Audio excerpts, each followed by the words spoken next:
Katerina Jaka watched the German soldiers flee. Streaming from the east, that's what she was seeing. Allied bombers flew above them. She thought they all might die, and then soon there was the silence of all the SS men. When the sun rose the next morning, it was the 1st of May, and they all sang the Internationale. They all sang the Internationale.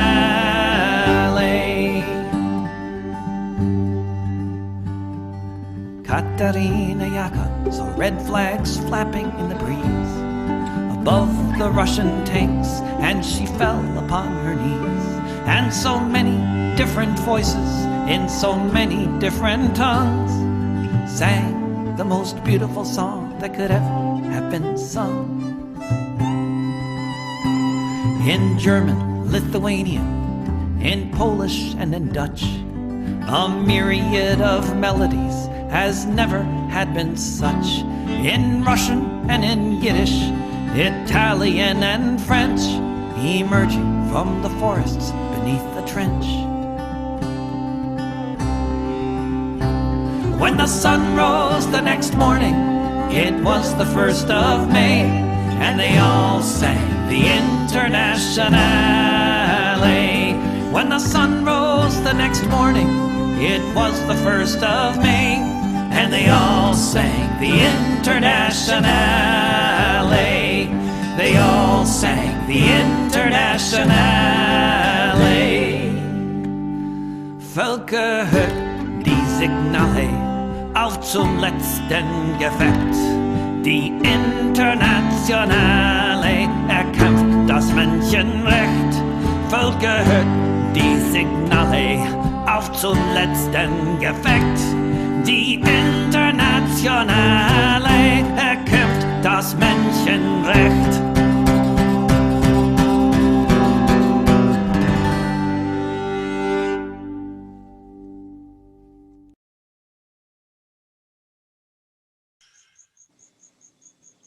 Hello and welcome to Revolutionary Socialist Review for February 4, 2021. Hard to believe. My God. We're already into the, what is this, the 3rd decade of the 21st, of the 21st century. It's astounding to me. I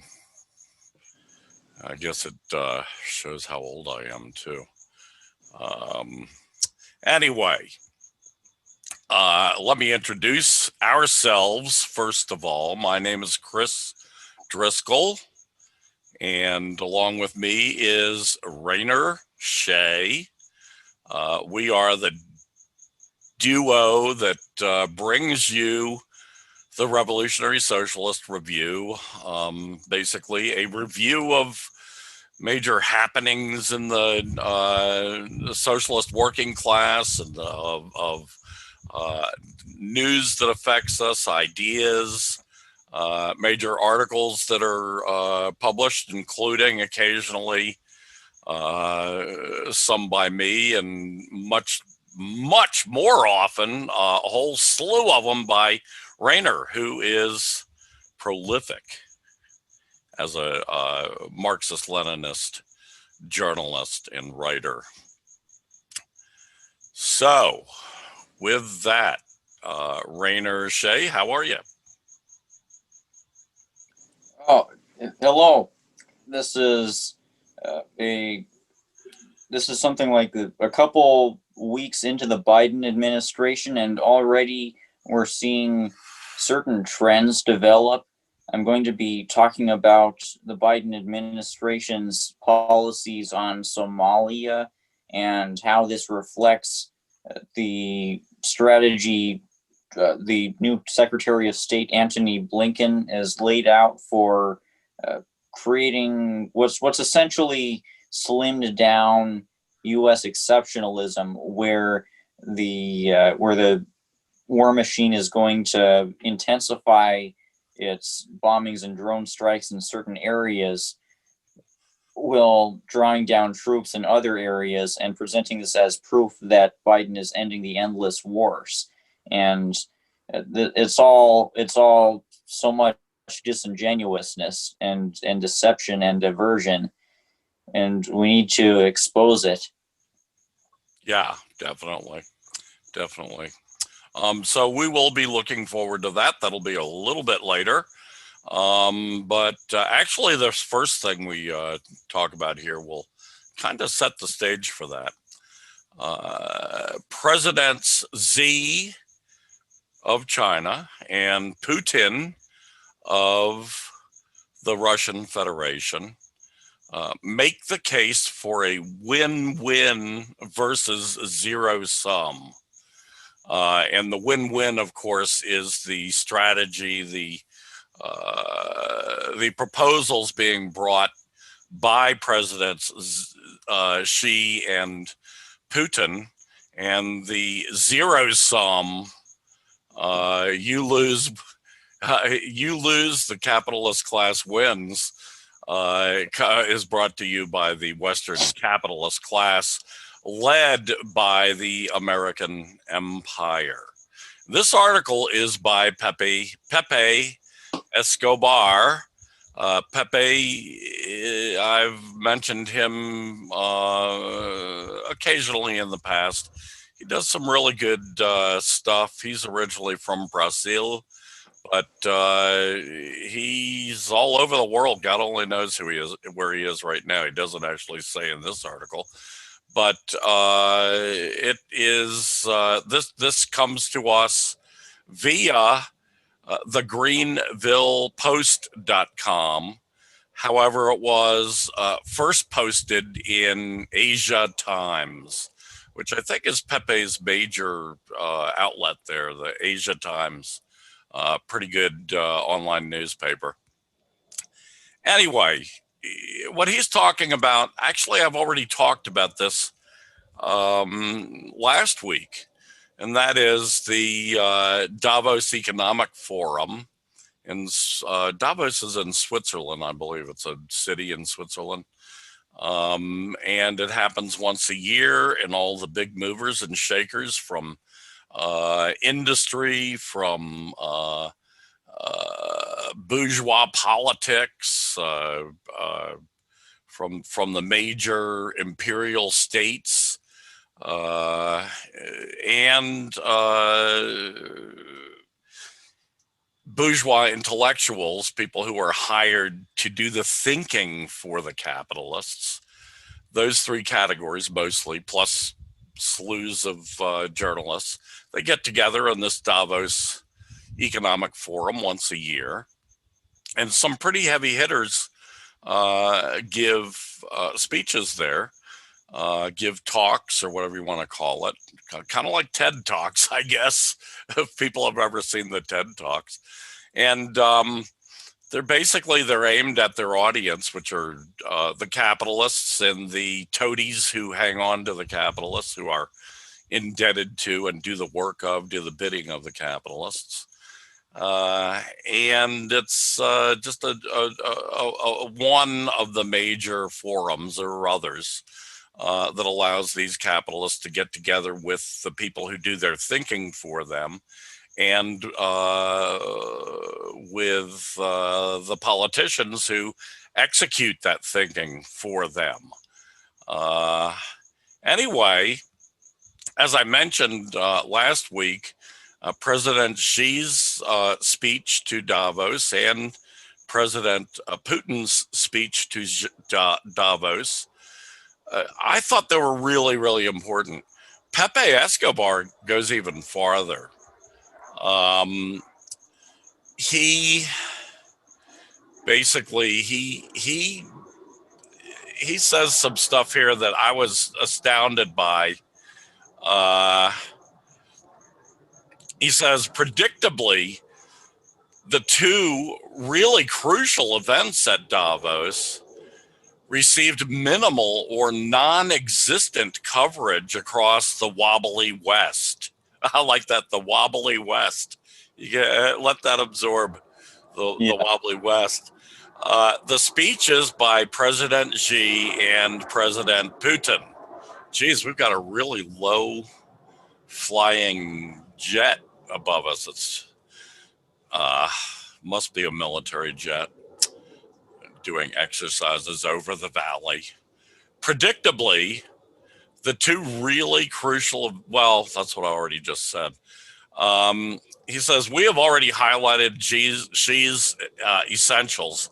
Aside from arguing a powerful case for multilateralism as the only possible roadmap to deal with global challenges, Xi stressed nothing substantial may be achieved if the inequality gap between North and South is not reduced.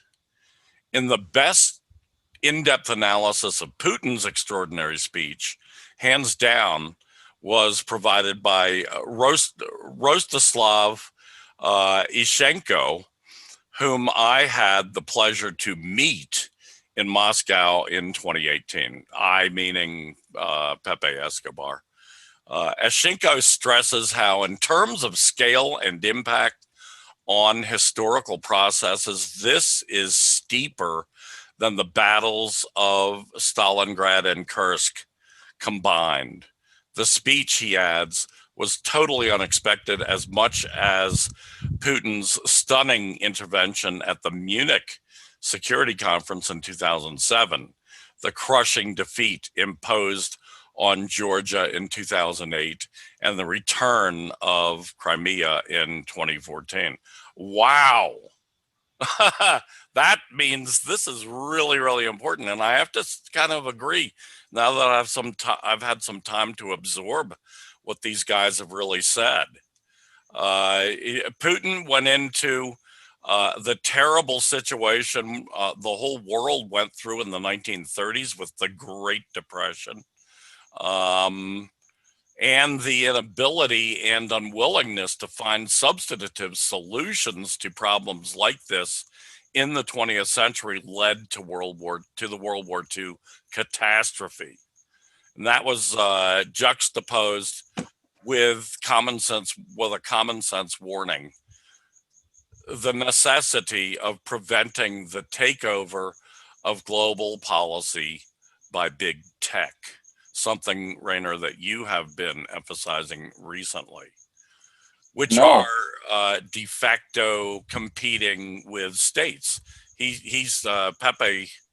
Putin is saying these big tech companies are competing with established states around the world. Xi and Putin's speeches were de facto complementary, emphasizing sustainable win-win economic development for all actors, especially across the global South, coupled with the necessity of a new socio-political contract in international relations. Well, of course, this goes on, and you can get it. You can just look for it at the Greenville Post, for example. Look for Pepe Escobar. Xi and Putin make the case for win-win versus zero sum. It was published on February 2nd, which is 2 days ago by the time you guys listen to this. And you can go, I urge you to go look and read the entire article. But essentially, he's making the case that Xi and Putin in this, they're throwing down the gauntlet to the imperial West to let them know there's another sheriff in town, to let them know there's another game in town. And this game is going to take the side of the world working class. This is going to take the side of oppressed nations around the world, especially in the global South. And it puts it all together. Pepe Escobar goes into the components of this, like the Belt and Road Initiative, for example. The alliance, the unstated, the alliance with no treaty between Russia and China, and how important they are as leadership for this new multipolar world to stand up against the decaying evil empire, the American empire. So, Rainer, what are your thoughts? Man, this opens up so many realities that we're not really exposed to as residents of the core imperialist countries so much, because everything that the media feeds us about Russia and China is designed to paint these countries as evil, obviously, and also to make it seem like the world is in every way headed towards necropolitics and breakdown, and the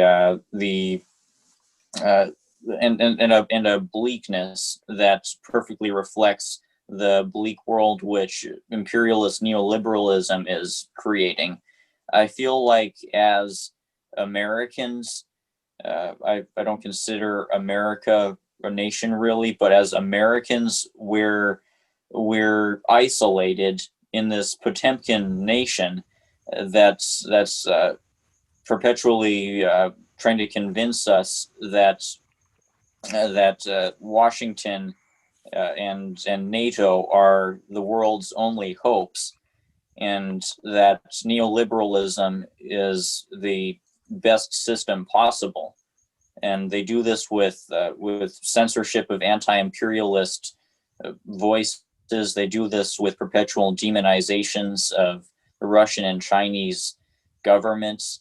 They do this by stoking paranoia about the Belt and Road Initiative, portraying it as horribly neo-colonial. It's interesting how these kinds of the kind of ideological dynamics that have emerged from this propaganda bombardment. It seems like the American patriots tend to view the United States as superior to Russia and China's global foreign policy designs and policies. Will the leftists, the anti-communist leftists, tend to view China and the United States as morally equivalent.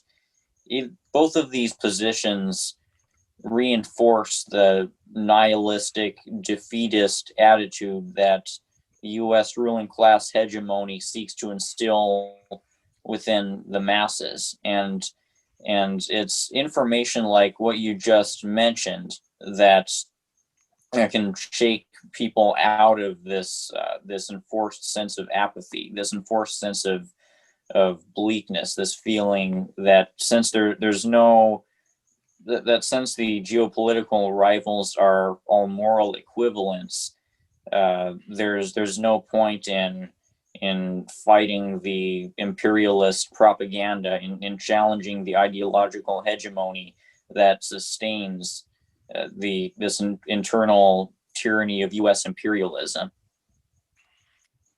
Right, exactly. Well put.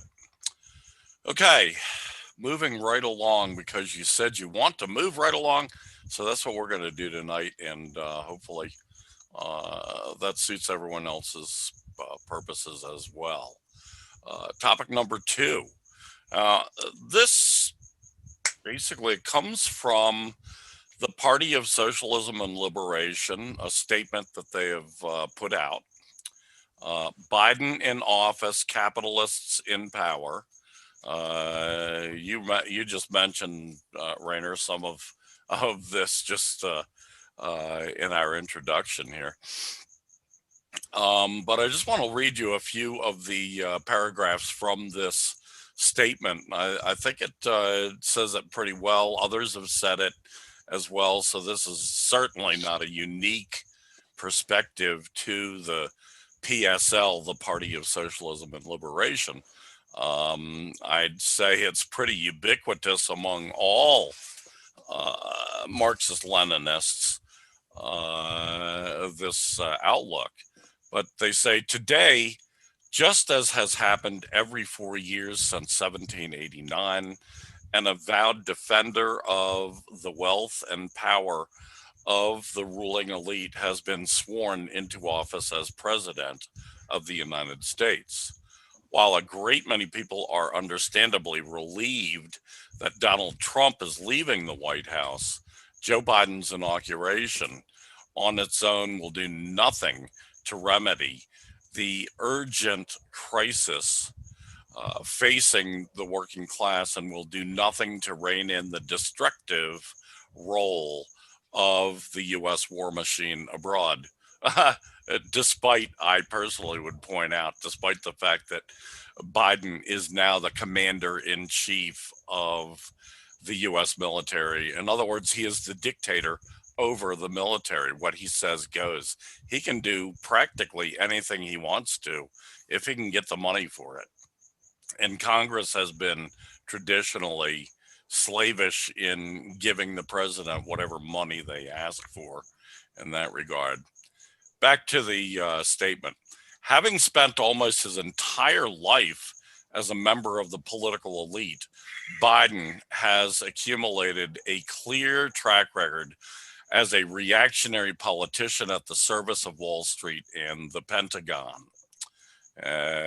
In his acceptance speech, Biden emphasized the need for national unity, reconciliation, and bipartisanship. With the Republican Party embroiled in the turmoil following the January 6th attack on the Capitol, some elements may be inclined to take up Biden on his offer of cooperation. And they would do so knowing full well that historically, bipartisanship has always meant that liberals adapt themselves to the program of the far right, not the other way around. The Democratic Party controls the presidency and both houses of Congress. The only reason that they would seek bipartisanship at this moment is that they prefer the program of the right wing to the program of the left wing. Couldn't have said it better myself. But politics is dynamic, and the intervention of the masses of people can make the difference. The struggle of the working class has the power to force even the most reactionary politician to offer concessions. Biden knows this, and there are indicators that some of his first acts in office may be designed to head off opposition from the left. For this struggle to be effective, it must be independent of the Democratic Party and develop its own socialist leadership. Under Biden, it will become ever clearer that the dire problems facing the world are rooted in the capitalist system itself, not the individual politician who holds office.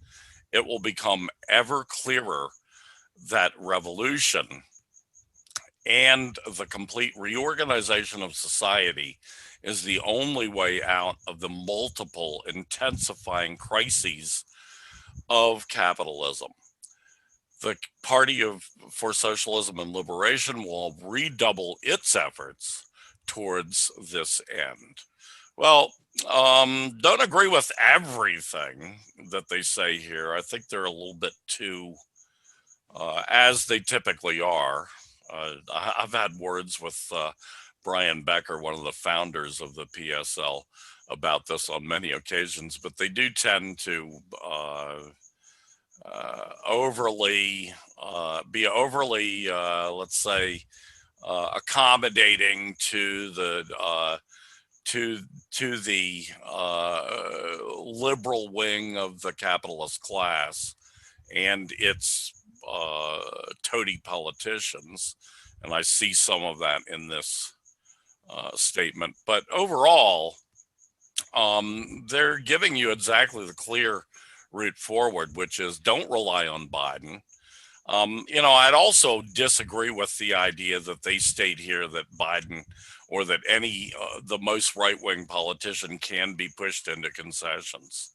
Well, I would claim that given the crisis of the falling rate of profit in capitalism over the last 40 years, 40 to 50 years, that they can no longer give concessions while retaining their, saving their crumbling, decrepit system.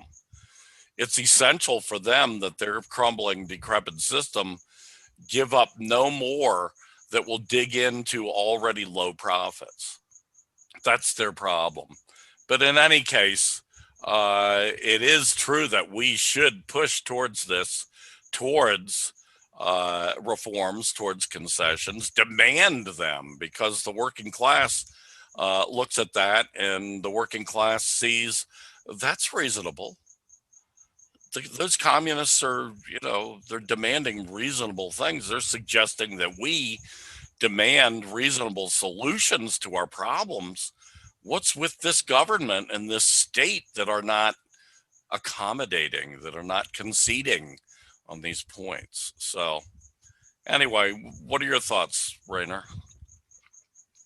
Yes, I also noticed some tendencies within the language of this statement from the PSL that reflects how the PSL has been approaching the Democratic Party in these last couple of years in particular.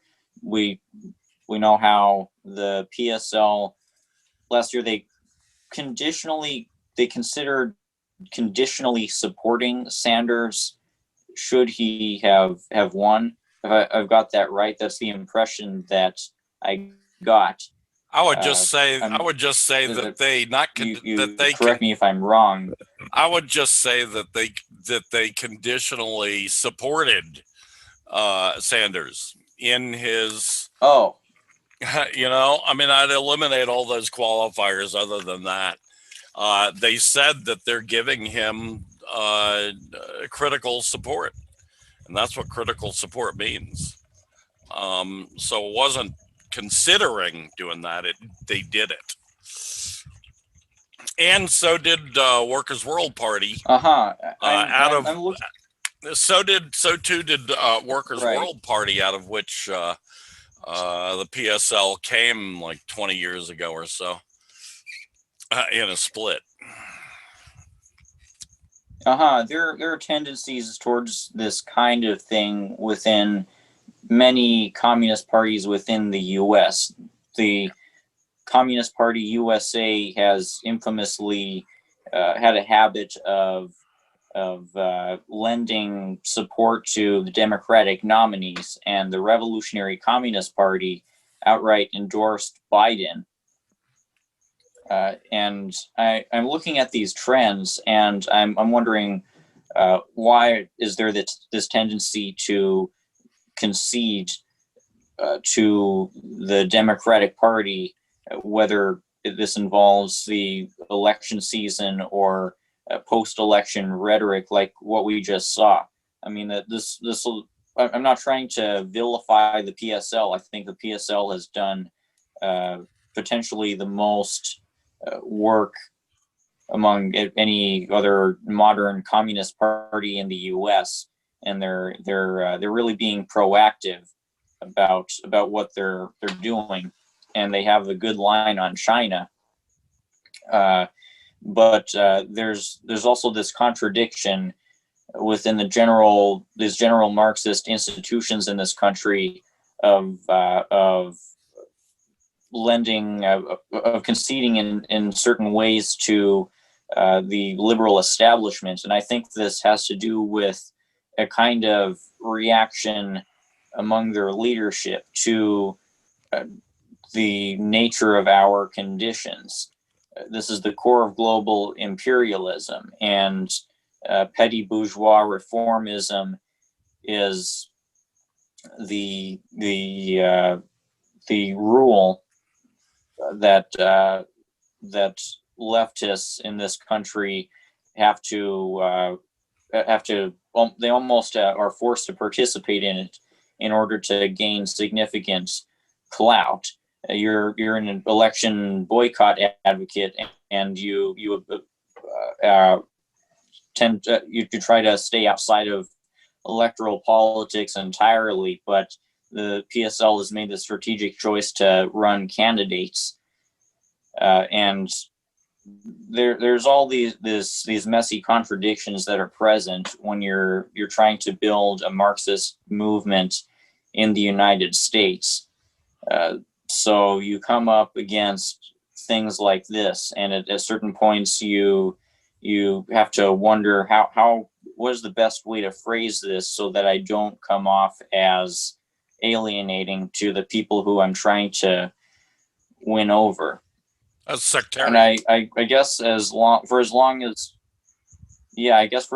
the United States remains stable, we're going to be stuck in this kind of irritating paradigm when it comes to left-wing organizing in this country. At that point, it'll be after the country becomes destabilized that we'll be able to move towards an openly revolutionary point, like happened in the case of Cuba, Washington's next door neighbor, something like 50 or so years ago, where the contradictions of the system heightened to a point where there was an opening for the communists to wage a militant movement and actually unseat the existing state and replace it with a proletarian democracy.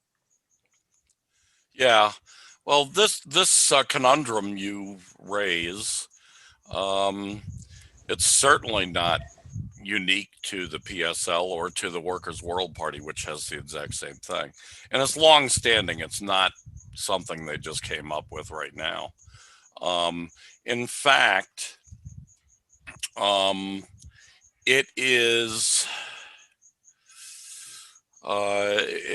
rooted in Georgy Dimitrov and Joseph Stalin's adoption of the Popular Front.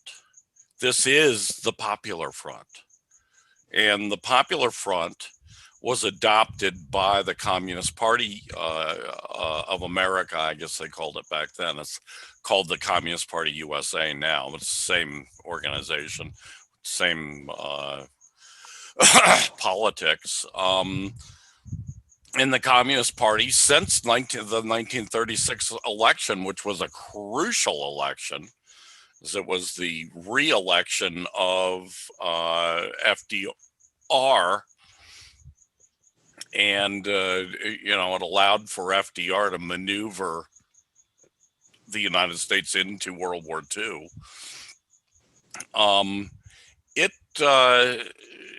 It has been a constant in almost all communist parties, most of whom, in one way or another, trace their roots back to the Communist Party of America in the 1930s. It has been a constant for almost all of those parties, with some exceptions. There are some Maoist organizations that broke away from the Popular Front as, wrongly applied in America.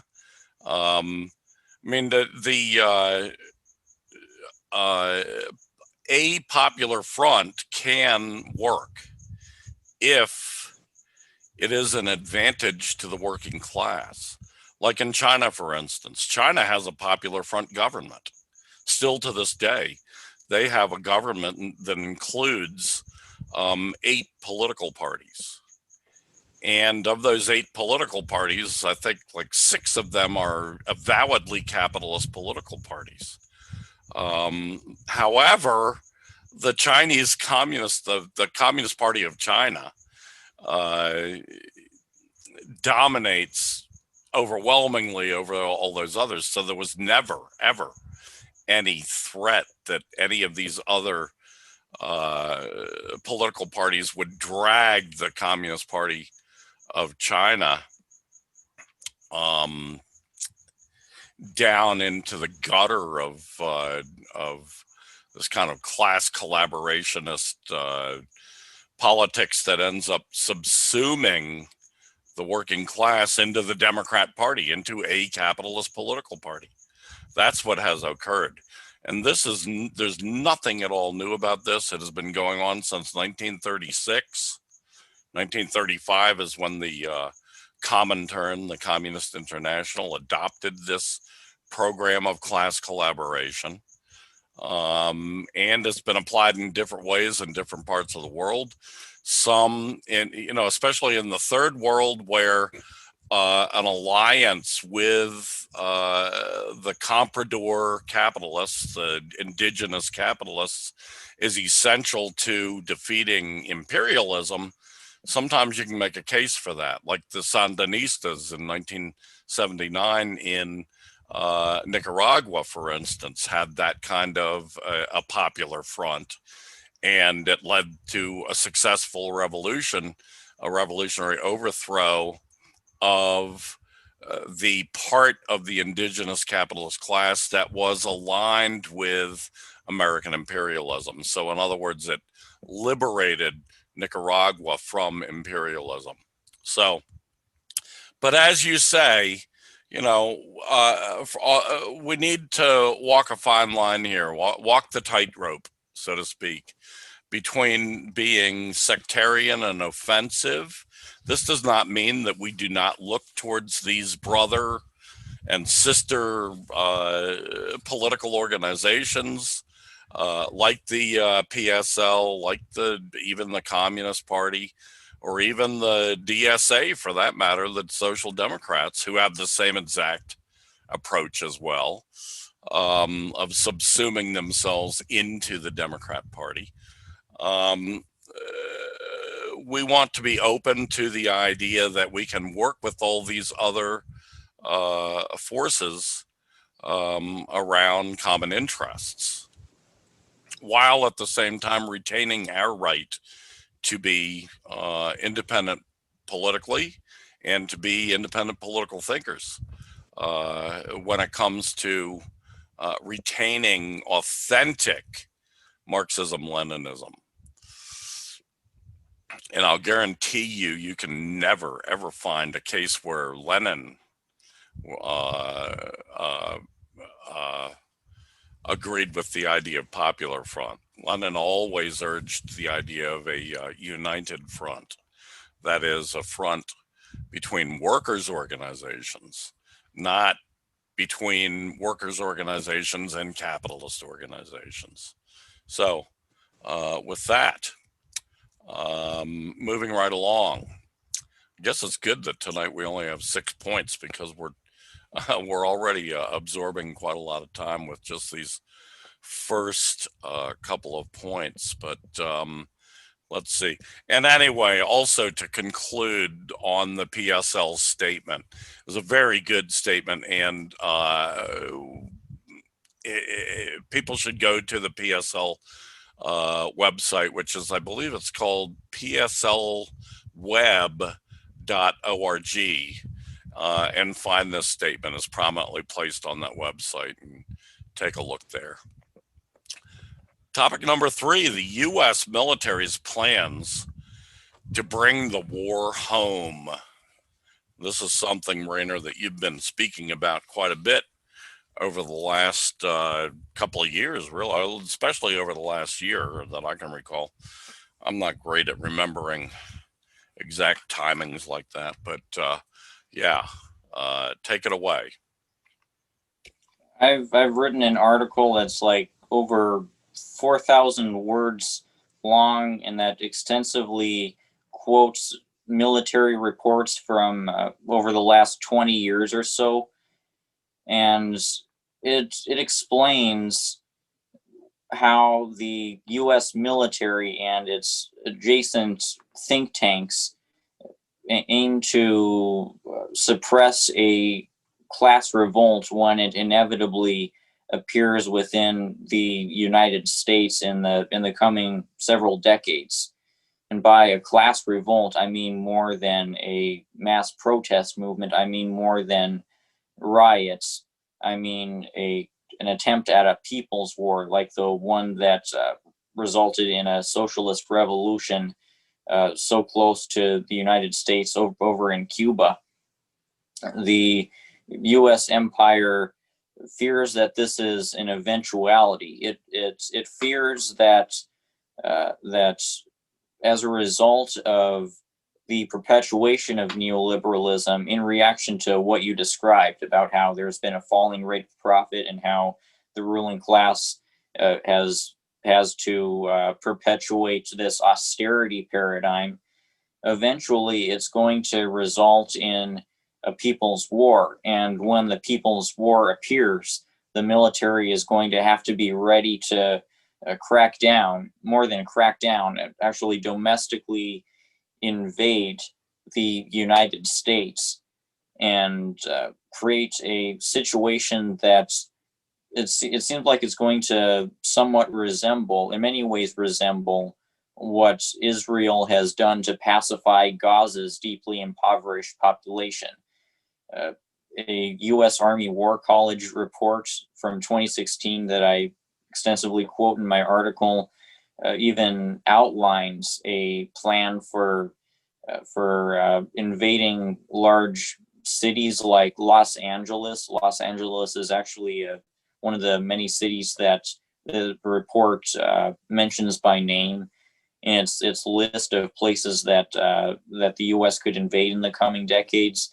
It describes how after the cities within the U.S. are invaded, the military will have to put these zones under occupation and potentially cut off internet and cell phone access to the local populations and make it so that the local media within them will only put out official U.S. military propaganda. At the same time, the state will be carrying out mass surveillance through means of mobile devices and human intelligence assets and drones, and the U.S. military will be occupying these spaces indefinitely. Will the rich, they hope, can continue to enjoy a little tech utopias within what they call the smart cities. Already we're seeing the smart cities develop in the COVID-19 era. This is the vision of the future that the military hopes to bring about in the event that internal warfare and extensive natural disasters and far greater pandemics and future economic shocks destabilize the United States. The military hopes to put the destabilized zones under occupation and successfully fight off any potential guerrillas, so that the overall structure of the state can be fortified, so that the status quo can be maintained. Except, of course, this will be a situation decades from now where a lot of people in the U.S. will be a lot poorer even than they are now, and many of them will be living in freedomless military occupation zones. Aha! Wow. Tour de force. Yeah, I read about half of your article this morning. That was all I got through. So I was dealing with a lot of other stuff, but I will be reading the rest of it, and I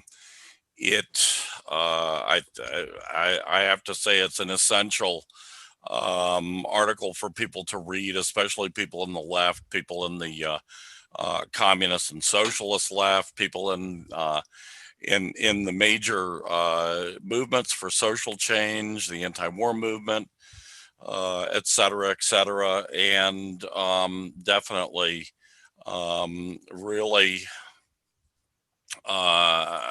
indicts the capitalist ruling class for what it is doing, the American capitalist ruling class for what it is doing inside this country. You don't want to call it a nation. It does fit the all the major criteria or the prerequisites for a nation. However, it is always extremely important to remember that it is a nation that is in fact an empire, and it has, as all empires do, it has cobbled together many oppressed nations within it. And ultimately, until we, as a nation, as a country, deal with sorting out that oppression and sorting out, ensuring that all of these oppressed nations have the right to self-determination, and that they can decide themselves whether they want to continue in some future alliance or federation of a socialist federation in the United States and beyond, a global socialist federation, hopefully someday. But it has to be done voluntarily by them, determined democratically. But yeah, I was having a discussion today with a Canadian communist friend of mine, and we were talking about some recent demonstrations, and he was saying, well, at least they haven't droned us yet, although I keep expecting that to happen. And I said, yeah, I started telling him about this article you've written. And I said, yeah, I mean, it is absolutely true that these imperialists who've used these fascistic, brutal tactics of oppression against brown and black people of color, basically around the world, especially in the global South, that they're now bringing home those tactics to use on American people inside the United States of America. And I told him I won't be surprised, since the Canadian military and espionage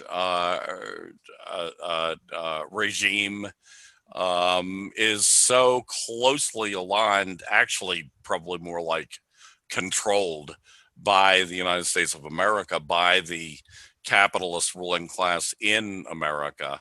I won't be surprised if it starts happening there too. So yeah, definitely very important for us to learn as much as we can about it. And you deserve the credit, Rainer, for doing such a stupendous job of analysis as well as research in crafting this overarching look at this major problem that we face. So anything more on that? One point from the article that I want to articulate is that, given how Israel's settler colonial genocidal war against the Palestinians is itself a project of U.S. imperialism, the Israelification of the U.S. national security state that my article observes is yet another instance of the saying about how the empire's tyrannies abroad come home within the empire. And this is what we've been observing in these last 10 years or so, especially with the state's reaction to Occupy Wall Street, where there were these quasi-Israeli military police involved and that have been training U.S. police in this last decade. Yeah, definitely the Zionist occupier state occupying Palestine, Greater Palestine. It's a state without land of its own. It has taken the land of the Palestinian people. But for the Americans, the American capitalist class, it is a test bed. It's a place where they can test out their warfare theories, their theories of police state, before bringing them to other parts of the world, and as we're seeing now, bringing them home to us. It's kind of like the husband that fucks around and brings the clap back home with him, you know. Pretty nasty shit. Okay. Next on the list, another one by Rainer Shea, the prolific Rainer Shea. 100 Seconds to Midnight, the dissonance and madness of our time. In this last week or so, the Bulletin of Atomic Scientists said that that the world is now 100 seconds to midnight, and they said this for the second year in a row, starting last January in 2020. And this followed several years where the doomsday clock was either at 3 minutes to midnight or 2 minutes to midnight. It seems like it's really been 2 minutes to midnight since Trump was elected, or I think it became that way in 2018. And in this last decade, the doomsday clock has been drifting towards this point of unprecedented direness that actually surpasses somehow the level of danger of nuclear annihilation that was present during the most dangerous moments of the Cold War. And I think this is too much for us to really comprehend the level of danger that we're in. So we assign numbers to it that can provide us a little bit of psychological comfort, at least insofar as we can attach these arbitrary, easily comprehensible numbers to it. I don't know how much the doomsday clock actually means, but the fact that these atomic scientists judge the current level of danger as worse than during the height of the Cold War says something about the moment that we've entered into in this last decade. It says something about just how gargantuan the situation is. It says something about the gravity of our situation, where the largest empire in the history of the world is rapidly losing its status, and in reaction, it's engaging in military buildup and military provocations against Russia, China, and Iran. Biden's team plans to continue this in certain ways by actually in many ways by militarizing the Arctic and somehow using climate change as an excuse to continue military buildup against Russia and China, and of course the status quo of Cold War escalations against Washington's rival is going to continue in these next few years. This is the status quo that the Bulletin of Atomic Scientists has described as, what is it, the new abnormal. That's how they describe the current era that we've entered into. It seems like the cutoff year was 2014, when Washington installed a fascist regime in Ukraine that started a proxy war with Russia, and since then it's been nothing but escalations and paranoia on the part of Washington, and really huge steps towards replicating the worst of the risks that were present during the Cold War.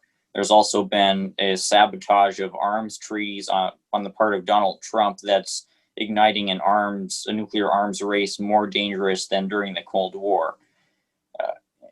So, given all of these realities, what's the prevailing attitude towards this within the core of the empire? How do the American people view this? Well, the truth is, it's among the least significant things that we think about. The new nuclear arms race and geopolitical tensions are seemingly the last things on the mind of the average person. It's one of the last things within our political discourse. I mean, the greatest extent to which this enters into our discourse is with New York Times columns like the one put out this week by Nicholas Kristof, who assured people that according to a lot of experts, the likelihood of an actual war between the U.S. and China is exceedingly low. However, this criteria alone doesn't determine the level of danger. The reality is that we're in a long-term Cold War. We're in a long-term great power competition, and when you're in a long-term Cold War, there's going to be numerous risks that appear for an accident to happen. I don't believe the U.S. will intentionally ignite a war with China, but it's entirely possible that an accident will happen. And this is, I think, where the primary danger lies. Yes, well put. Of course, I've dealt with this issue numerous times since this clock last year went to 100 seconds. And I have to say, I believe that the Bulletin of Atomic Scientists is an objective, a much more objective look at this than, for instance, Nicholas Kristof of the New York Times is. China is doing everything in its power, bending over backwards. So is Russia, to avoid this, because they know that this would be essentially the end of humanity. Were this to break out, once it breaks out, it's all over, probably. It's difficult to imagine containing such a thing before it destroys all of humanity and most of the higher level life on the face of the earth. It's really quite a dire thing. And job well done, Rainer, of pulling this all together, presenting it to the public. We should always point out that you can get the full article and read the whole thing, which I am going to do, I swear, at rainershade.com. And anything else on that before we move on? No, I laid it all out. You did lay it all out. Okay, next on our list, the rentier resurgence and takeover, finance capitalism versus industrial capitalism. And this is by Michael Hudson, who I consider to be the premier Marxist economist in America today. He's very well known, gets around. You see him on Democracy Now, for instance, on various shows like that. He's a pretty smart guy. And last year he put out a book called Cold War 2.0, the geopolitical economics of finance capital versus industrial capitalism.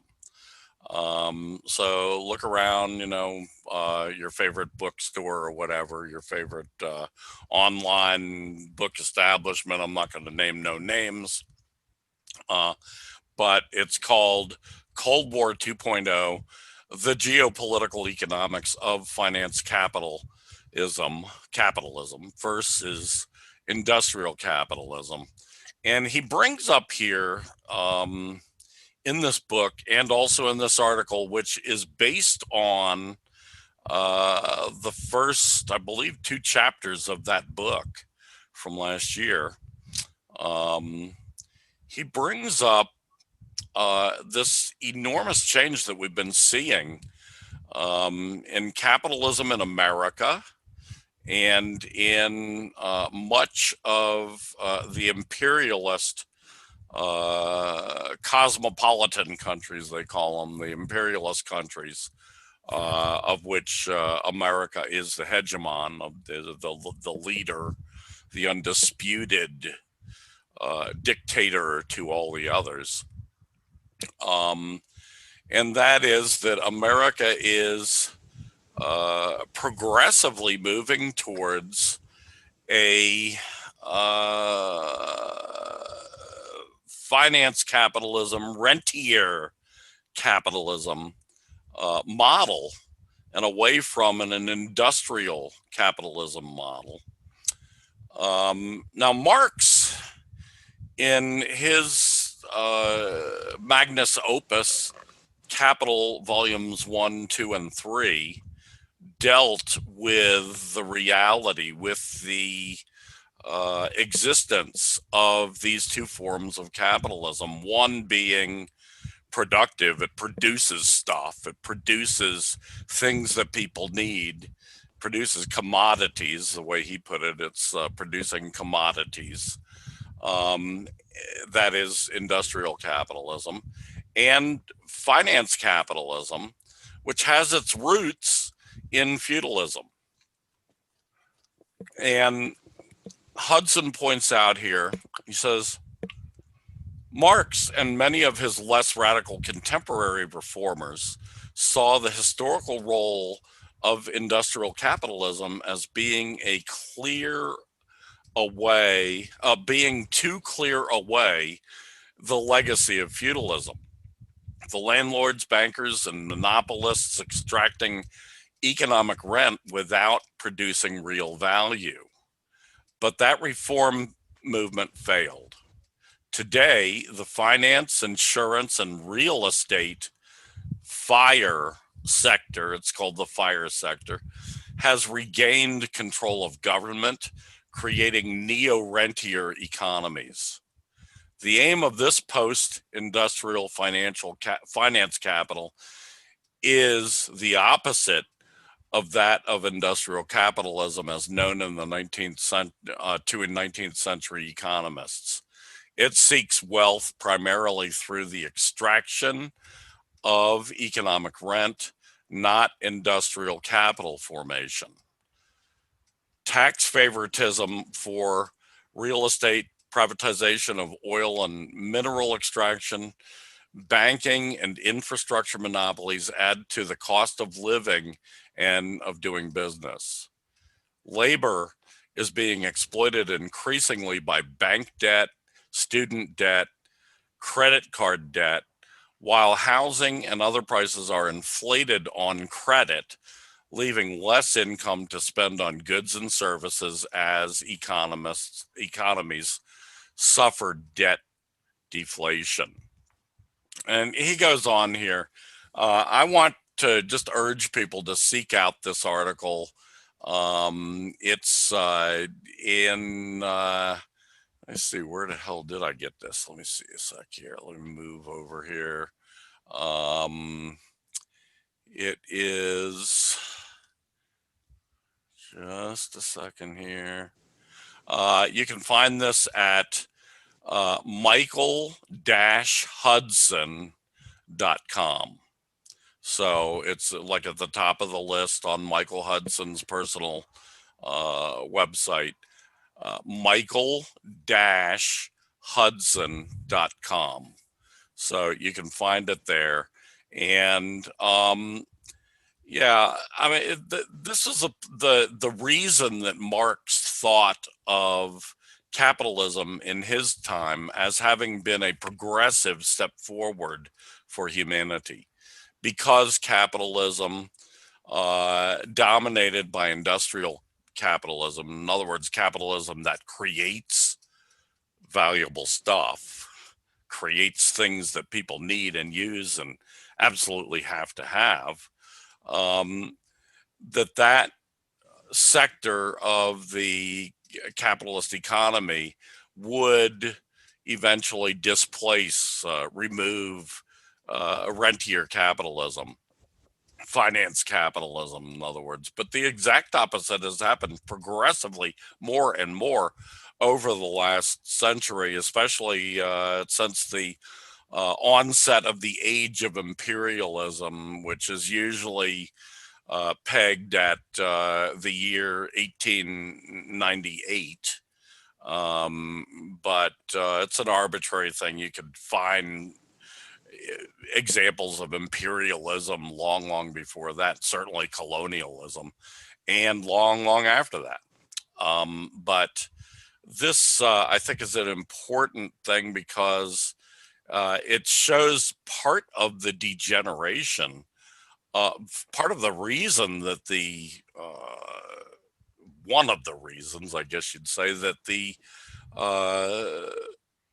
American hegemony over the world, the American control of the world that became absolute after the end of World War II and continued on until the last 20 years or so, when it has become more and more threatened, until we arrive at today. We've talked about this earlier in the show, to the point where China and Russia actually, in the leadership, lead the global South in challenging that hegemony.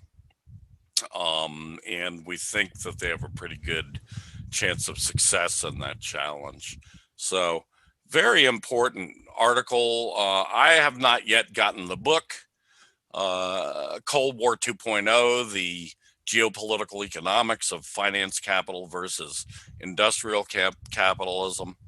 But I believe, just from what I know so far, from reading this article, that it is a major change in the capitalist imperialist system, and something that all Marxists should grab hold of and read.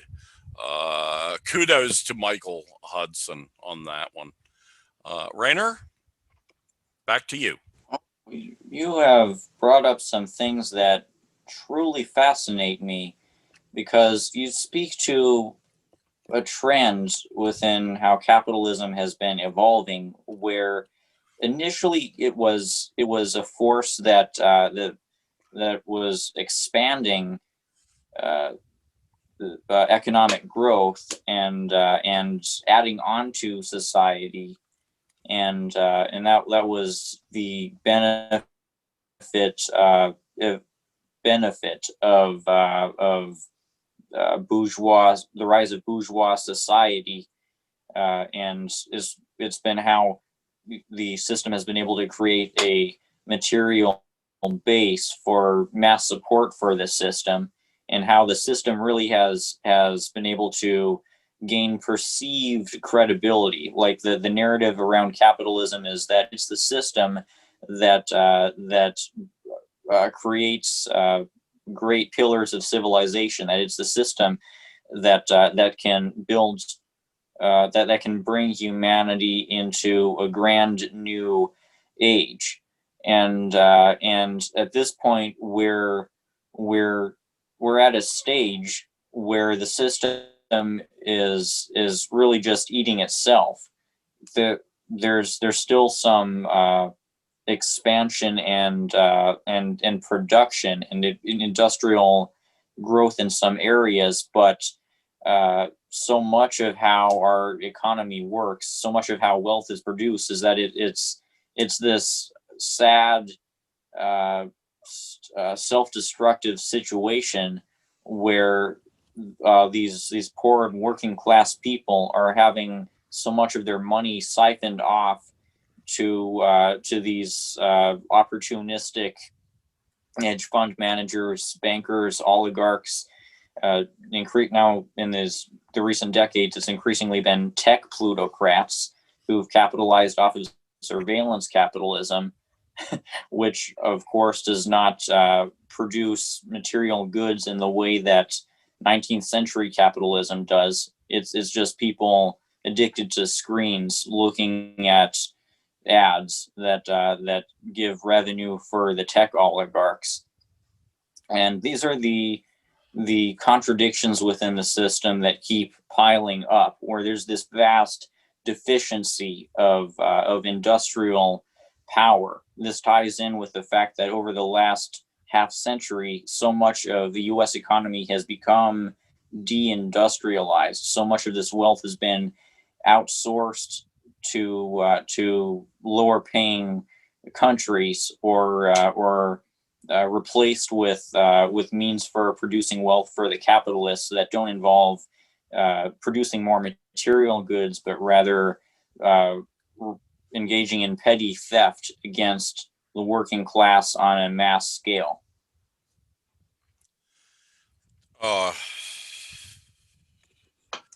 Yes, absolutely. Absolutely. Well put. Good observations.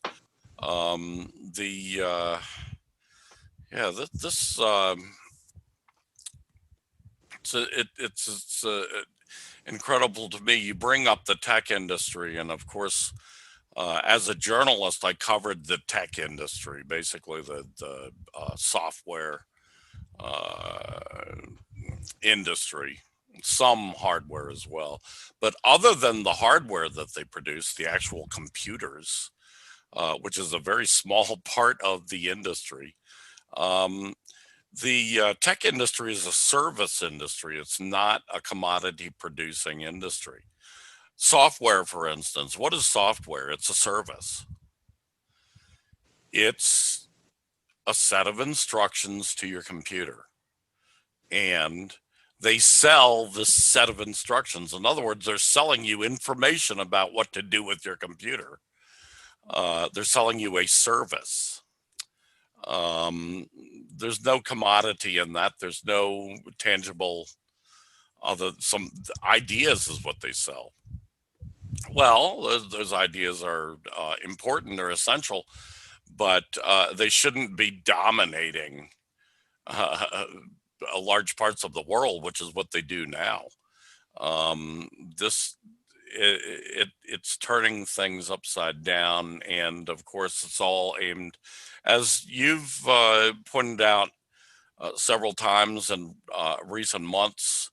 The tech industry is being used as an oppressor to the working class globally, and that's intentional. So yeah, anyway, I believe this is a really important milestone in the history of Marxist-Leninist theory, to tell you the truth, and I think we should really study it.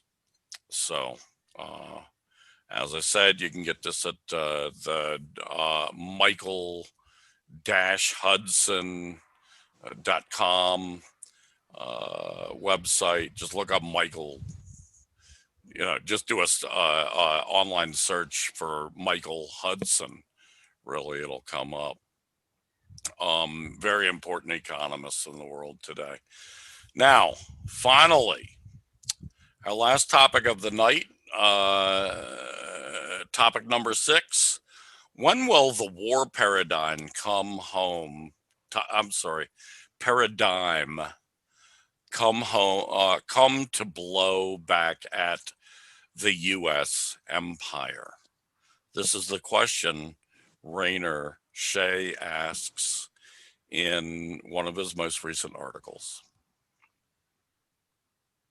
Intuition tells us that what comes up must come down, that at a certain point something needs to run into a wall, that there's material limitations to things, that there's a reaction to every action. And so on.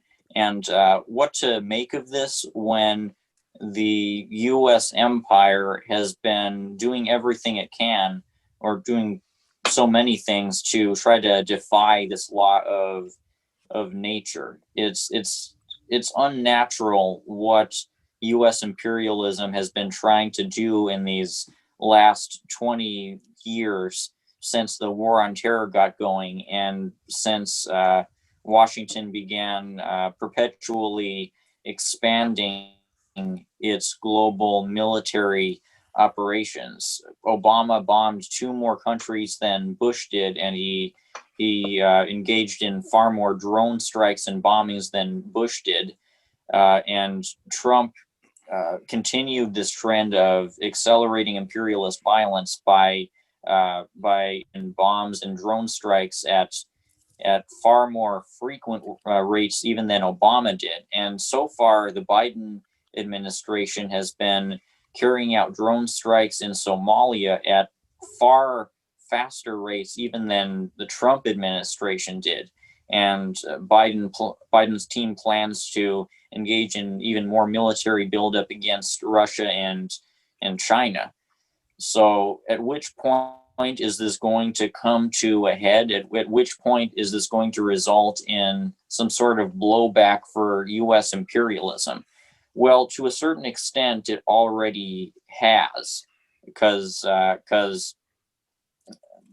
Biden administration, it's, as I've mentioned, it has to be more pragmatic and calculated than past U.S. presidents, U.S. administrations have been to act. It can no longer engage in Bush-style outright invasions of countries. It has to focus on local actors, proxy wars, paramilitaries, mercenaries, more concealable operations that are able to better be sustained, because there are material limitations on what the U.S. military can do, despite its perpetual expansions of its own budget. And of course, the vast majority of Americans deeply desire for the wars to end. So Biden has to spin some BS about how they're ending the endless wars. This is what happened in this last week or so, when the Biden administration withdrew troops from Somalia, while at the same time vastly accelerating the rate of drone strikes within Somalia. It's been kind of a how do you describe it, trade-off strategy, where they're trying to be calculated and strategic in their imperialism, but at the same time they're sticking to the overall trend of expanding military occupations in the areas surrounding Russia and China. And this goes along with a continuation of the trend towards military provocations against these superpowers, which could result in a world war that would break U.S. imperialism, if it doesn't result in a nuclear holocaust.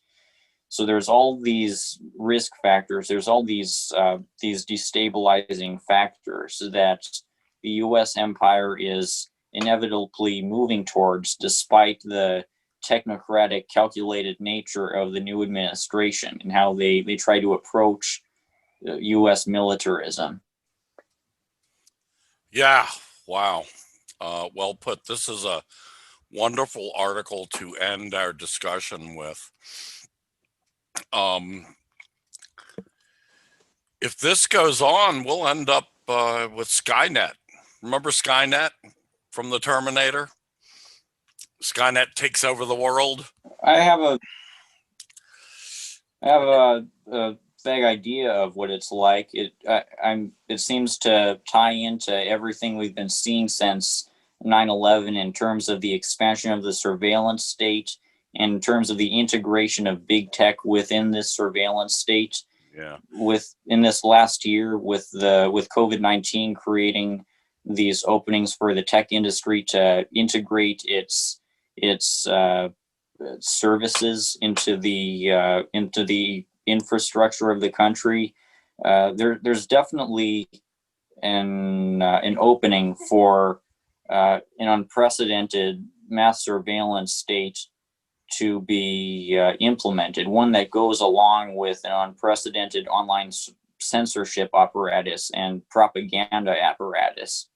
These Yeah, won't and rely on algorithms. yeah, and Already in recent years, we've seen the U.S. intelligence agencies collaborate with these big tech companies to censor anti-imperialist content, while aggressively pushing the New York Times, CNN, etc., onto the masses through these algorithms.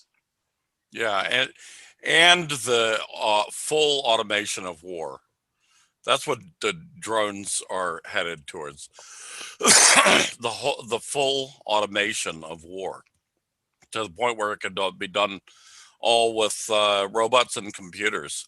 And that's what Skynet was in the Terminator series of movies. You should, if you've never done so, you should go and take a look at the Terminator, and you'll get my drift. What I'm going after. I don't think it'll ever get that far, because I believe that the American working class and the global working class, even more so, is waking up, and is about to. It has already, over the last, especially the last year, has been phenomenal. The last year and a half has been phenomenal in the sheer number of uh, uprisings against neoliberalism, uprisings against the police state, uprisings against all of this the dystopia that the domination of finance capitalism has visited upon humanity. So, like I said, I don't think it'll get that far, but that's the logical outcome of the direction they're heading in now with this war paradigm that you are speaking of. The total automation of warfare, where you don't even need people. Fuck, you can withdraw all the American troops in Somalia. Don't need them. We can just bomb the fuck out of the poor, innocent black and brown people in Somalia. And nobody's the wiser, because, of course, the American billionaire owned capitalist media, the mass media, that some people call it the mainstream media, MSM, which I detest that term, because there's absolutely nothing mainstream about this capitalist owned media. But they are never going to report on what's going on in Somalia, like you have in this article, Rayner. So yeah, this when will the war paradigm come to blow back at the U.S. empire? As you say, it already is, but I think that's what we started this discussion with.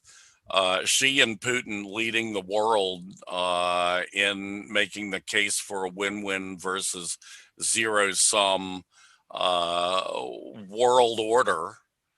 In other words, a fair world order that is much, much better for the global working class, as opposed to the American hegemony that is on its way out today. It's kind of like Trump in his last few weeks, very I'd say that's very very good analogy for what's happening to the capitalist imperialist system globally in general. So yeah, good point. But I think what Presidents Putin and Xi are doing is laying the groundwork for the global South to erupt in a counter move against this kind of American brutality and belligerence that the American imperialist, American-led imperialist global order has been visiting on the rest of the world, most of the world, for decades and decades and decades. So yeah, I see it coming. I see it already starting. Hopefully, someday in the not too distant future, we will see the end of this disease, this cancer on humanity called capitalism and imperialism. So that's it with me. How about with you? You said it. Great. Okay, with that, I'd like to thank everybody for tuning in. Thank you, Rainer, as always, for your fine contributions. Until next week, I bid you sweet adieu.